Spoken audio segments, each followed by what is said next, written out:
अस्सलाम वालेकुम। Design and analysis of algorithm के 14 लेक्चर के साथ मैं हूं मकबूल हुसैन।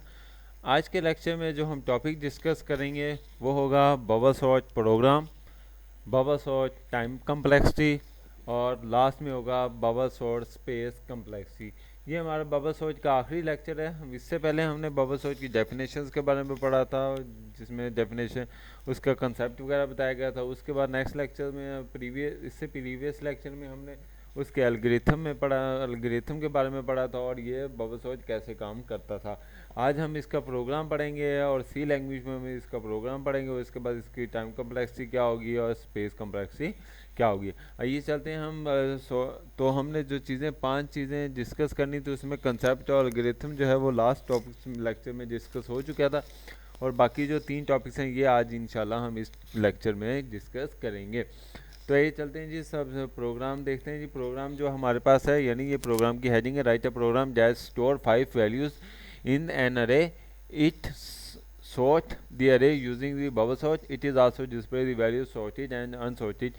यानी क्या चीज़ है, एक प्रोग्राम लिखना है जिसमें से आपने यूज़र से क्या चीज़ है 5 वैल्यूज़ अरे में स्टोर करवानी है और उसके बाद उसे क्या चीज़ है बबल सोच के ज़रिए क्या चीज़ है सेंडिंग आर्डर में, यानी उसे तरतीब देना और लास्ट में क्या चीज़ है उसे डिस्प्ले करवाना है, और सोच करने से पहले भी और सोच करने के बाद भी। आइए चलते हैं प्रोग्राम की तरफ। सबसे पहले हम क्या चीज़ है हेडर फाइल लिखते हैं हैश इंक्लूड आईस्ट्रीम डाटा। उसके बाद सेकंड जो हेडर फाइल लिखते हैं हैश इंक्लूड कोन्यू डाटा। ये इसकी जो डिटेल है ये आपने पिछले कोर्सेज में पढ़ी होगी। उसके बाद हमारे पास वाइड मैन है और हम क्या चीज़ें ब्रैकेट स्टार्ट करते हैं। तो हम यहाँ पर क्या चीज़ें एक अरे डिक्लेयर करवाते हैं ए डबल आर के नाम की, जिसमें 5 वैल्यूज़ जो हैं वो हम डिक्लेयर करवाएंगे। तो उसके बाद आई है, ये हमने एक वेरिएबल लिया, उसके बाद जे वेरिएबल लिया और लास्ट में क्या चीज़ें टेम्परेरी वैल्यू के लिए क्या चीज़ें हमने एक वेरिएबल लिया। इसमें हमने आई और जे लूप के लिए लिया। जो टेम्परेरी वैल्यू है वो क्या चीज़ें वो हमने आर्जी तौर पर जो वैल्यू स्टोर करेंगे वो हम इसमें रखेंगे। तो फार लूप शुरू करते हैं जी। आई 0 से शुरू होगी और कहाँ तक जाएगी, <5 यानी 4 तक जाएगी और आई प्लस प्लस होता रहेगा। उसके बाद क्या चीज़ें अगर लूप सही होगी तो हम क्या चीज़ें अंदर आएंगे और अंदर आकर क्या चीज़ें यूज़र से वैल्यू मांगेंगे। हम कहेंगे सी आउट में एंटर दी वैल्यू, तो सी इन में क्या चीज़ें वो वैल्यू, यानी अरे आई में क्या चीज़ें वो वैल्यू आ जाएगी।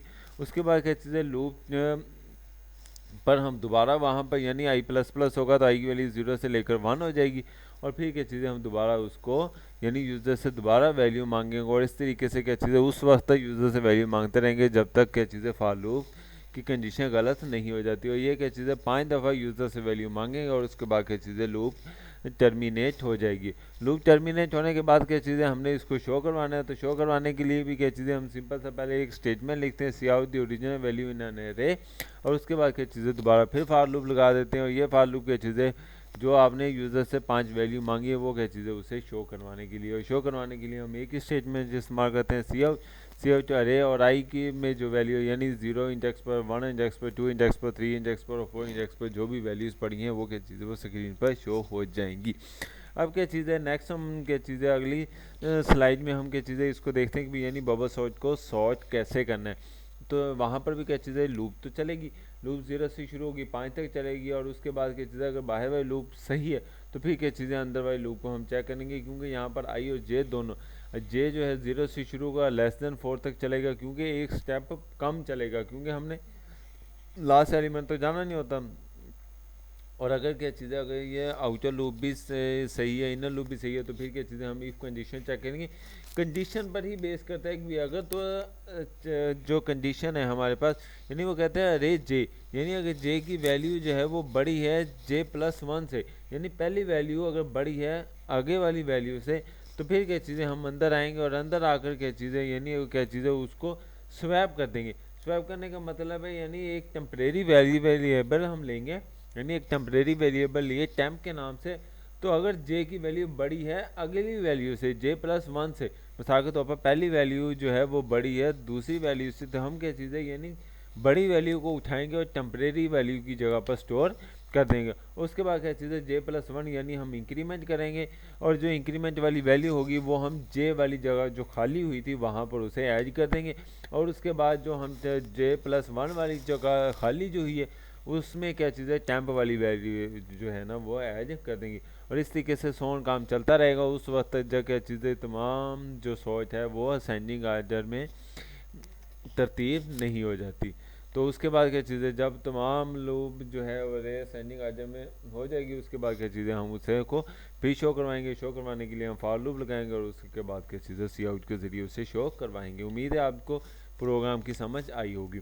अब हम चलते हैं जी वापस हो कि टाइम कम्प्लेक्सिटी कितनी है। तो टाइम कम्प्लेक्सिटी में देखा जाए तो आपने देखा होगा पिछले लेक्चर्स में, तो यानी हर जो है टाइम कम्प्लेक्सिटी जो है पहले में वो n-1 था, फिर दूसरी दफ़ा जब हमने चलाई तो n-2 था, और उसके बाद तीसरी दफ़ा जो n-3 था। इस तरह सोन चलते जाए तो वो क्या चीज़ है 1 तक चलती है। ये हमारे पास क्या चीज़ है, ये टोटल टाइम कम्प्लेक्सिटी, और इसको अगर हम कैलकुलेट करें तो ये हमारे पास n×n-1 डिवाइडेड बाई 2 की सीरीज़ बनती है। तो इसको अगर शॉर्ट करें तो हम क्या चीज़ें n का square minus N divided by 2, और अगर हम इसको अलग-अलग करेंगे तो यानी हम क्या n की square by 2 minus n by 2।